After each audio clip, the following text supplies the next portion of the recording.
히브리서 5장 소개합니다. 대제사장마다 사람 가운데서 택한 자이므로 하나님께 속한 일에 사람을 위하여 예물과 속죄하는 제사를 드리게 하나니. 5장은 이제 계속 앞부분에서 소개되었던 것처럼 처음에는 선지자보다 위대하신 예수님, 그래서 모세보다 위대하신 그러한 예수님을 소개를 했습니다. 또 천사보다 위대한 그러한 예수님을 또 소개하면서 구약의 그 어떠한 또 인물과 또 그런 권위보다 더 위대하신 예수님을 소개했고, 이제 마지막으로는 또 구약의 가장 대표적인 성전, 또 성전의 제사, 또 그 성전 제사에 있어서 가장 중요한 인물인 바로 제사장의 이러한 또 사역과 존재랑 그리스도를 비교하면서, 구약에는 제사장 또 성전 제사가 없으면 구약의 예배 행위와 구약의 이런 모든 신앙 행위가 존재할 수 없는 그런 아주 중요한 인물의 핵심이 바로 제사장입니다.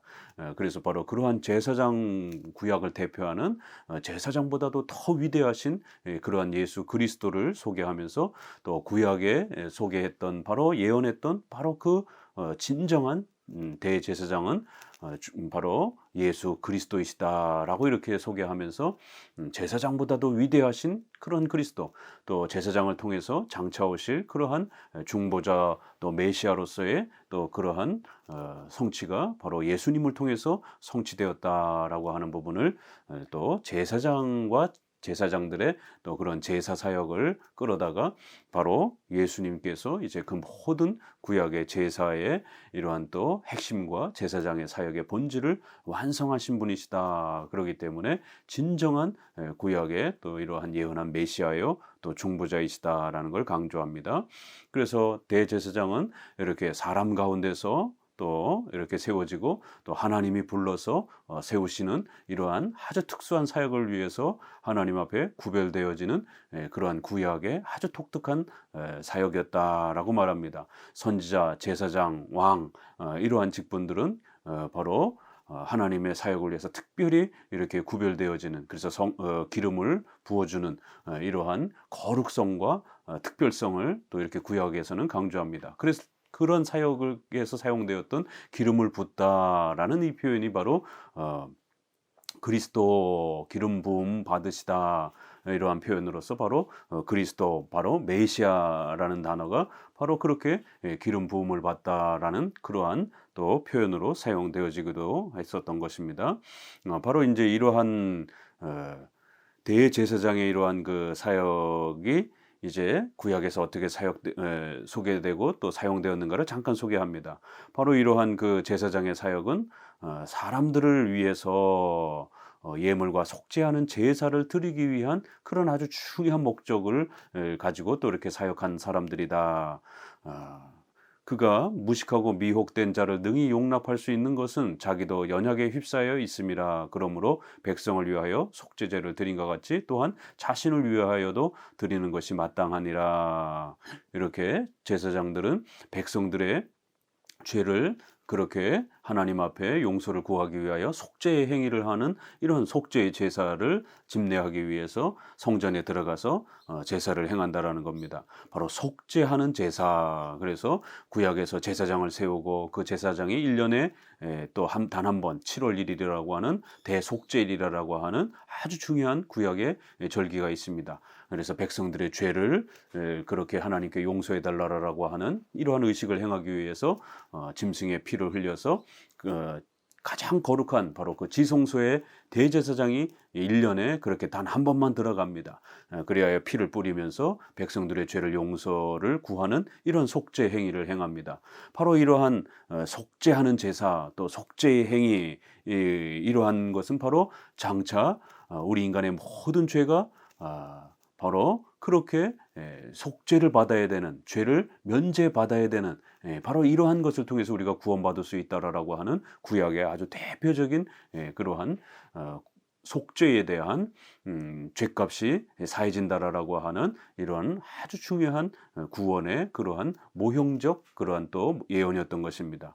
이런 일들을 하기 위해서는 바로 제사장들도 자신들도 인간이기 때문에 자신들도 원죄와 전적 부패를 짊어지고 있는 인간이었기 때문에 자기들도 그렇게 속죄제를 먼저 드리면서 또 백성들을 위해서도 또 그렇게 속죄 제사를 행하는 바로 그런 일들을 위하여 구별된 자들이었다라고 이렇게 소개하면서 이러한 사절 이 존귀는 아무나 스스로 취하지 못하고 오직 아론과 같이 하나님의 부름을 받은 자라야 할 것이라. 이렇게 구약에는 아론과 그의 가문들이 대제사장이 되어서 1년에 한 차례 대속죄일에 백성들의 죄를 그렇게 가지고 하나님 앞에 나아가 용서를 구하는, 그래서 그 피 흘림을 통해서 하나님 앞에 용서를 또 이렇게 받는 이러한 아주 중요한 의식들이 있었습니다.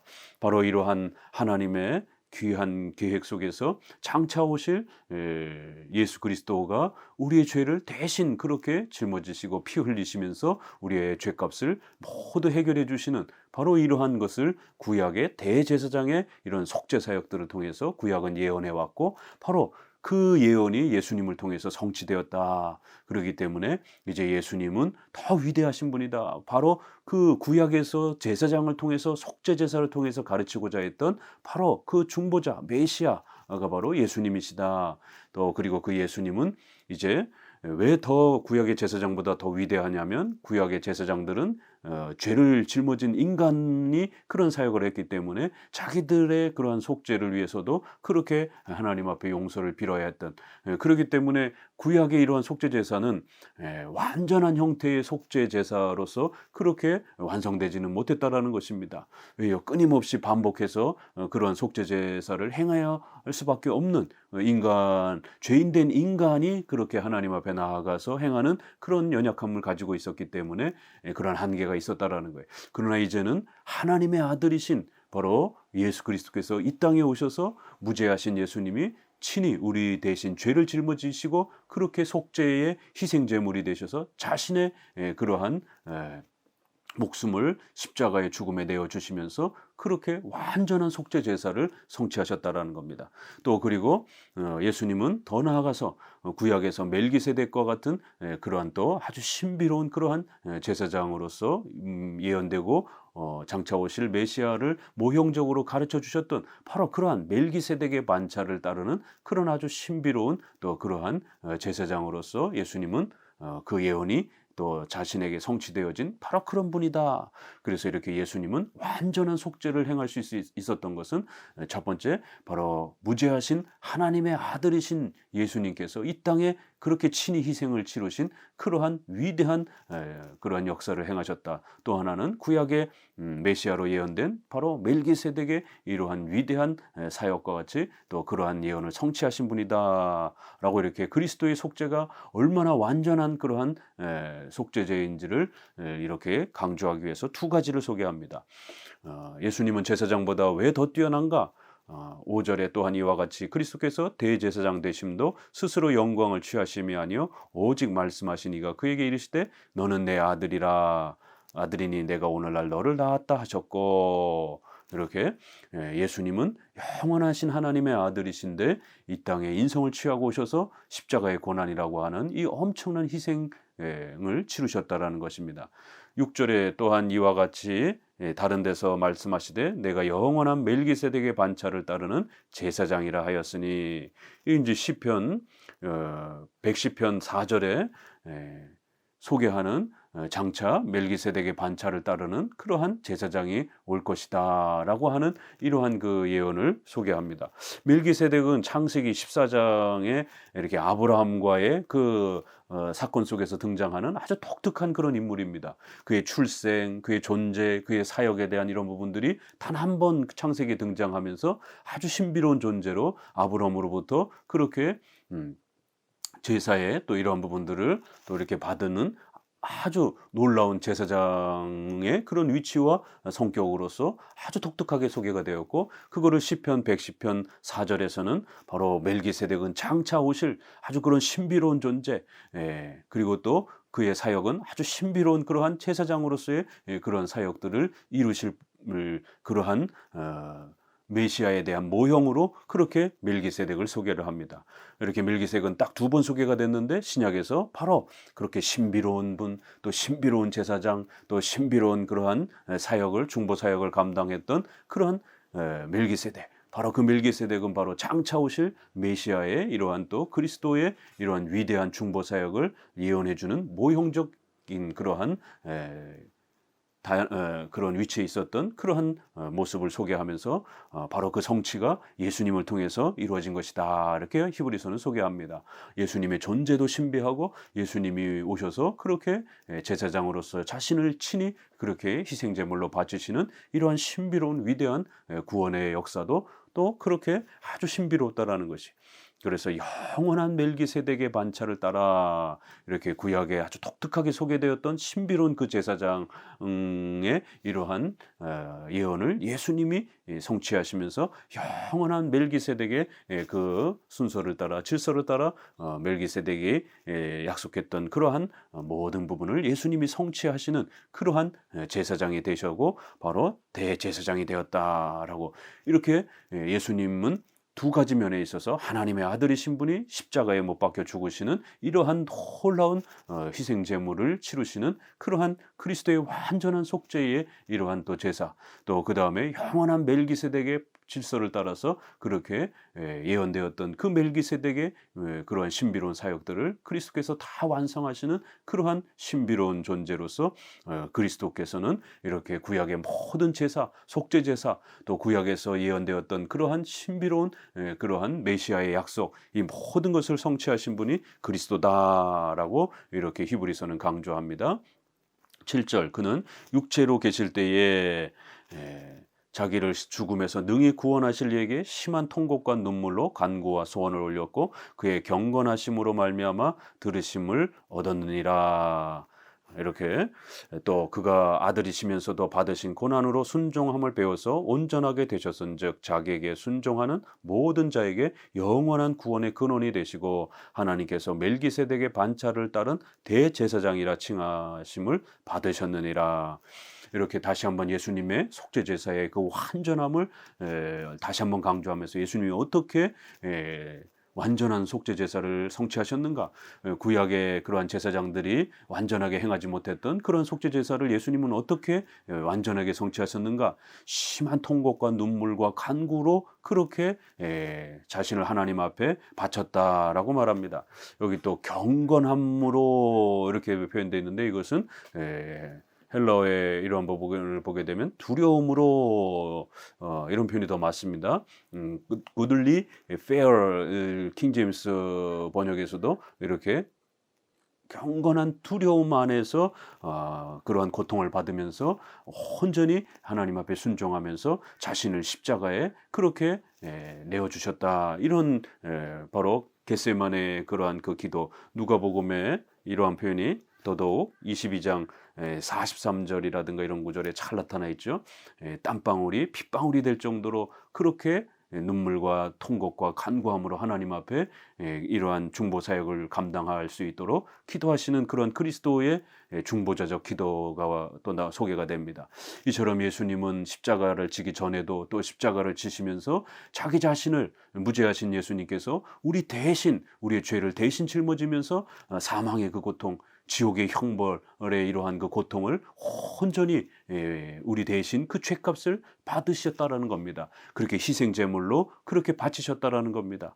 심한 통곡과 눈물로 경건한 그러한 두려움 속에서 사망의 그 고통을 겪어내시면서 마태복음 또 27장 이러한 또 부분에서는 엘리 엘리 라마 사박다니 나의 하나님 어찌하여 나를 버리셨나이까 라고 이렇게 하나님 앞에서 버림받는 이러한 엄청난 고통 인간의 죄값을 짊어지셔야 되기 때문에 이러한 죄값의 이러한 하나님의 성부 하나님의 엄중한 공의로운 형벌적 이러한 그 고통들을 예수님이 우리 대신 온전히 받아내셨다라는 거예요. 그래서 마치 하나님 앞에 버림받는 것처럼 그러는 엄청난 사망의 고통, 이거를 심한 통곡과 눈물, 경건한 그런 두려움과 고통, 이렇게 표현을 한 겁니다. 그렇게 자신을 희생제물로 바치심으로 하나님 앞에 완전한 속죄를 그렇게 성취하셨다. 이걸 우리가 대속적 희생, 대속적 속죄, 이렇게 대신적 속죄라고 이렇게 표현을 합니다. 그리고는 그가 아들이시면서도 받으신 고난과 순종함을 배워서 그렇게 온전하게 되셨다. 또 태어나시면서부터 성육신 하시면서부터 돌아가실 때까지 율법을 만드신 분이 이 땅에 친히 오셔서 율법에 순종하심으로 하나님 앞에 온전히 그 율법의 공의로운 요구를 모두 다 성취하셨다라는 겁니다. 이것은 이제 죄론을 우리가 잘 이해를 해야 예수님이 왜 이런 사역을 하셨는가를 이해할 수 있습니다. 아담은 하나님과 행위 언약을 맺었습니다. 선악과를 먹지 말라, 그리하면 영생을 누릴 것이다. 그러나 만약에 먹으면 정령 죽으리라고 하는 이러한 하나님 앞에 정죄를 받을 것이다라고 하는 이러한 행위 언약을 맺었습니다. 그런데 아담은 스스로 그 행위 언약을 깨뜨렸기 때문에 죄값이 발생이 된 겁니다. 정령 죽으리라고 하는 하나님의 정죄가 발생이 된 겁니다. 바로 정죄의 문제. 그리고 또 여전히 행위 언약, 인간이 하나님 앞에 영생을 누리기 위해서는 이 행위 언약에 하나님의 공의로운 말씀의 명령에 온전히 순종해야 된다라고 하는 또 이 하나의 명령이 있는 겁니다. 그래서 죄란 바로 행위 언약을 깨뜨린, 그래서 원죄가 발생이 되면서 하나님 앞에 정죄를 받는, 이게 바로 죄의 본질입니다. 그래서 예수님은 죄값을 우리 대신 해결해 주시려고 이 땅에 오신 것입니다. 그래야 자신을 희생제물로 바치면서 인간은 정령 죽으리라라고 하는 하나님 앞에 정죄의 이러한 또 죄책과 형벌에 대한 이런 모든 죄값에 대한 문제를 예수님 자신이 친히 십자가에 죽으시면서 우리 대신 죽으시는 대속적 희생, 대속적 죽음, 대속적 그 속죄, 죄값을 우리 대신 치르시는 이러한 대속적 희생을 치러 주신 것입니다. 죄값을 제거하기 위해서 그런 것입니다. 그리고 또 하나는 하나님이 선악과 명령을 통해서 율법의 의로운 요구를 통해서 명령하셨던, 지키면 영생을 누리게 해주시겠다라고 하는, 완전히 순종하면 영생을 주시겠다라고 하는 이 행위 언약의 의로운 요구가 또 전 인류에게 여전히 남아있는 것입니다. 그런데 우리 인간의 힘으로는 이 의로운 요구를 완전히 성취할 수 없는 겁니다. 그래서 예수님이 이 땅에 오셔서 그 행위 언약의 율법의 의로운 요구를 온전히 성취하신 것입니다. 그리하여 예수님이 이 율법의 의로운 공의로운 요구를 만족시켰다. 그래서 우리가 대속적 공로, 대속적 순종, 이렇게 표현하는 겁니다. 그래야 우리의 죄가 예수님께 전가가 되어져서 우리의 죄값이 온전히 예수님이 짊어지시고 그렇게 죄값을 제거해 주신 겁니다. 또 예수님이 순종하셔서, 율법에 순종하셔서 얻으신 그 의로움을 우리에게 그렇게 의의 전가, 그래서 우리가 예수님만 믿게 되면 의로운 자로 여겨지는 겁니다. 이게 바로 칭의, 이신칭의, 믿음으로 우리가 의롭게 되어진다라고 하는 구원의 완전한 핵심입니다. 영원한 구원의 근원, 바로 구원은 바로 이렇게 이루어지는 것입니다. 신비 체험하고 환상하고 무슨 은사 체험을 하고 이런 걸 통해서 부귀영화를 누리면서 구원이 만들어지는 것이 아니라 이 죄의 문제를 정확하게 해결해야 되는 겁니다. 아담이 범죄함으로 전 인류가 원죄 속에, 전적 부패 속에 갇혀 있는 겁니다. 하나님의 진노와 정죄 아래 있는 것입니다. 그리고 율법의 행위 언약의 흐로운 요구가 여전히 인류에게 요구가 되는 겁니다. 이 두 가지가 해결되지 않으면 인간은 죄가 면제되지 않고 또 하나님 앞에 영원한 의로움을 얻을 수가 없는 것입니다. 그래서 예수님이 우리 대신, 우리 죄를 대신 짊어지시고 죄값을 치르신 것이고, 우리가 순종해야 될 그 의로운 하나님의 요구를 온전히 예수님이 인성을 취하셔서 이 땅에 오셔서 그렇게 순종하심으로 완전한 의를 이루시고 얻으신 것이에요. 그래서 우리의 죄가 예수님께 전가되고 예수님의 의는 또 우리에게 전가가 되는, 이걸 이중전가라고 그럽니다. 바로 이신칭의에서 의가 무엇이냐? 바로 죄가 없어지는 것이고 의가 만족되어지는, 하나님의 공의로운 의로운 요구가 만족되어지는, 죄가 면제되고 또 의가 성취되어지는, 바로 이 두 가지가 의인 것입니다. 많은 분들이 또 최근에 개혁주의자들 중에서 웨스트민스터의 7장과 19장의 언약과 율법론을 곡해해 가지고 웨스트민스터를 공격하면서 칭의에서 의라한 죄값만 면제받는 이러한 것처럼 이거를 강조하면서 율법에 순종하는 이러한 그리스도의 의로운 이러한 또 순종에 대한 부분을 부정하는 참으로 참 안타까운 이런 분들이 또 계십니다. 그러니까 성경을 전체적으로 또 우리 기독교 2000년사가 지켜왔던 이 구원의 핵심 교리를 또 웨스트민스터의 이러한 구원에 대한 부분을 정확하게 이해를 못하다 보니까 한쪽으로 치우쳐서 이런 또 곡해와 오해를 하는 것을 볼 수가 있습니다. 이게 최근에는 그리스도의 수동적 순종, 능동적 순종 이러한 표현으로 이렇게 또 많이 논쟁을 벌어지고 있습니다. 십자가에 죽으시는 이러한 수동적 순종, 또 율법에 순종하시는 또 능동적 순종. 그래서 우리 장로교는 이 두 가지가 조화를 이루면서 죄가 면제되고 의로운 공의로운 요구가 또 만족이 되어지는 이 두 가지를 얻는 것이 의인 겁니다. 그래서 우리가 죄를 면제받고 의로운 자가 되어 하나님의 자녀가 되는 이게 바로 칭의에서 의인 겁니다. 구원의 그 핵심인 것입니다. 바로 예수님이 영원한 구원의 근거, 바로 영원한 구원의 토대, 영원한 구원의 핵심을 이렇게 성취해 주신 것입니다. 이 신칭의에서 의란 바로 이렇게 죄가 면제되고 또 공의로운 하나님의 요구가 만족되어지는 대속적 희생, 대속적 공로 이 두 가지가 성취되는 것이 의인 것입니다. 그래서 이거를 예수님의 수동적 순종, 능동적 순종이라고도 또 이렇게 조금 어려운 표현으로 할 수 있는 것입니다. 이 두 가지가 우리의 이신칭의에 있어서 가장 중요한 구원의 토대요 핵심인 것을 명심하셔야 됩니다. 반쪽만 강조해서는 안 되는 것입니다. 영원한 구원의 근원이 되시고 멜기세덱의 반차를 따르는 대제사장이 되었다라고 이렇게 표현하면서 이신칭의와 관련된 구원의 위대함을 예수님이 어떻게 성취하셨는지를 이렇게 마지막으로 정리를 합니다. 11절 멜기세덱에 관하여는 우리가 할 말이 많으나 너희가 듣는 것이 두나무로 설명하기 어려우니라. 때가 오래되었으므로 너희가 마땅히 선생이 되었을 터인데 너희가 다시 하나님의 말씀의 초보에 대하여 누구에게 가르침을 받아야 할 처지이니 단단한 음식은 못 먹고 젖이나 먹어야 할 자가 되었도다. 이는 젖을 먹는 자마다 어린아이니 의의 말씀을 경험하지 못한 자요 단단한 음식은 장성한 자의 것이니 그들은 지각을 사용함으로 연단을 받아 선악을 분별하는 자들이니라. 이제 11절부터는 사실 중간에 좀 다른 내용이 추가가 되고 삽입이 됩니다. 대제사장 멜기세덱의 이러한 이야기는 7장으로 이렇게 다시 넘어가면서 7장에서 1절에 이 멜기세덱은 살렘왕이요 이러면서 5장의 이 후반부 멜기세덱 이야기를 이어갑니다. 그런데 그 중간에 이렇게 5장 11절부터 6장까지는 우리 신앙의 이러한 토대와 핵심을 다시 한번 좀 더 간략하게 정리를 해주면서 예수님을 어떻게 믿어야 되는지, 믿음이란 무엇인지 이 부분을 다시 한번 강조하고 본격적으로 예수님에 대해서 다시 설명에 들어갑니다. 그렇기 때문에 예수님을 소개하면서 또 그 예수님을 믿는 믿음, 요 히브리서는 이렇게 두 개가 계속 조화를 이루면서 진행되고 있습니다. 예수님을 먼저 소개하고 그 예수님을 믿어야 된다. 회개와 신앙을 촉구하고 또 예수님을 바라보자 이러면서 또 그 믿음이란 예수님을 가르치는 그 성경을 믿는 것이다 이러면서 성경을 바르게 이해하고 믿는 것이 올바른 믿음이고 예수님을 사랑하는 것이다 이렇게 계속 조화를 이룹니다. 여기도 이제 멜기세덱을 통해서 가르쳐야 되는 이러한 아주 깊은 중보자와 메시아로서의 또 이러한 그리스도의 위대한 이러한 기독론, 구원론 이러한 내용들이 성경에 풍성하다라는 거예요.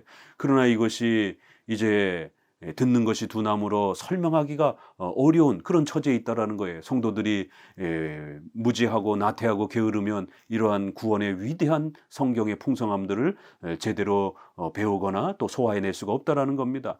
그렇기 때문에 성경을 더 열심히 배울 수 있도록 우리 자신을 채찍질하고 성경 공부에 매진해야 된다라는 겁니다. 여기도 신앙이 어떻게 만들어지느냐?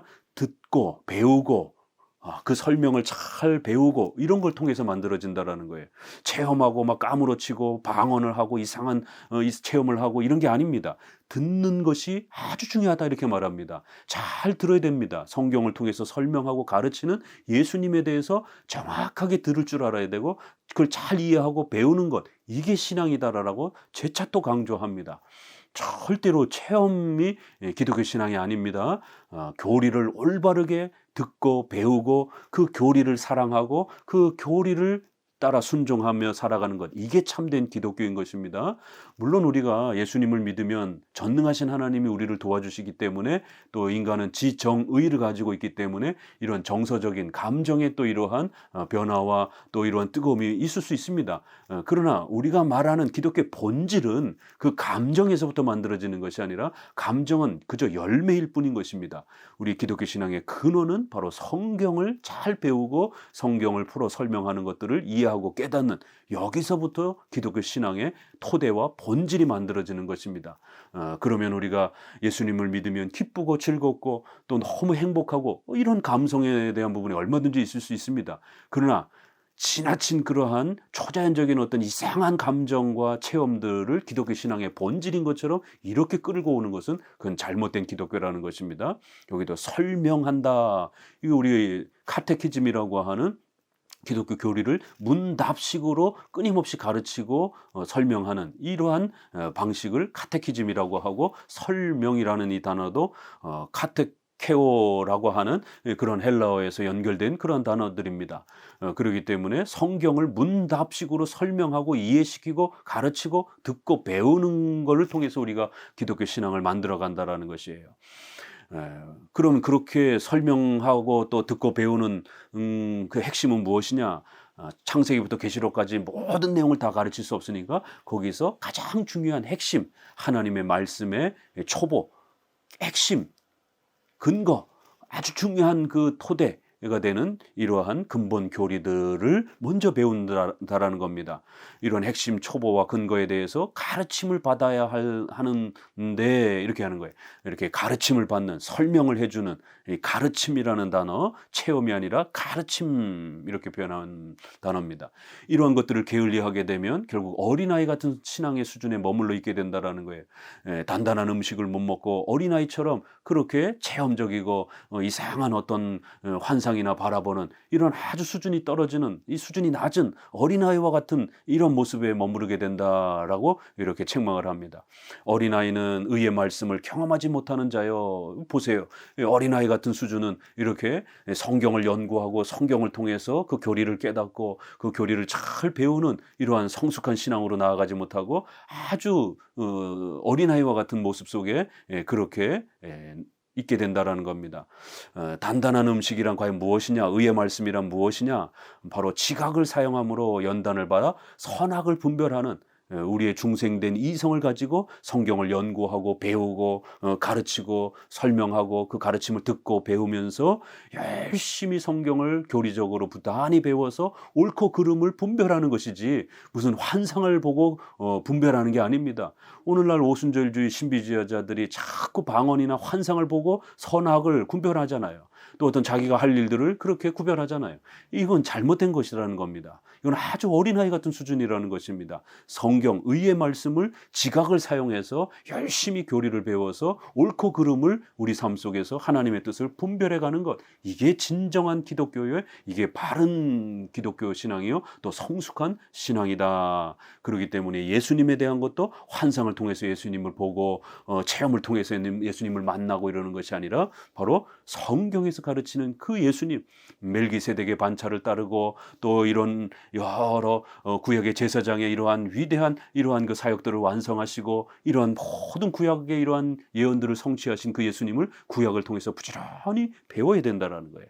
그러면 예수 그리스도를 우리가 더욱 풍성하게 배워서 하나님 안에서 옳고 그름을 분별하면서 그렇게 의의 말씀을 단단한 식물을 배부르게 먹는 그런 풍성한 신앙으로 자라갈 수 있게 된다라고 마지막으로 이렇게 그 예수님을 어떻게 믿어야 될 것인가? 바로 성경을 통하여 교리적으로 예수님을 믿고 의지하며 성장해 가라라고 이렇게 당부하고 있습니다. 감사합니다.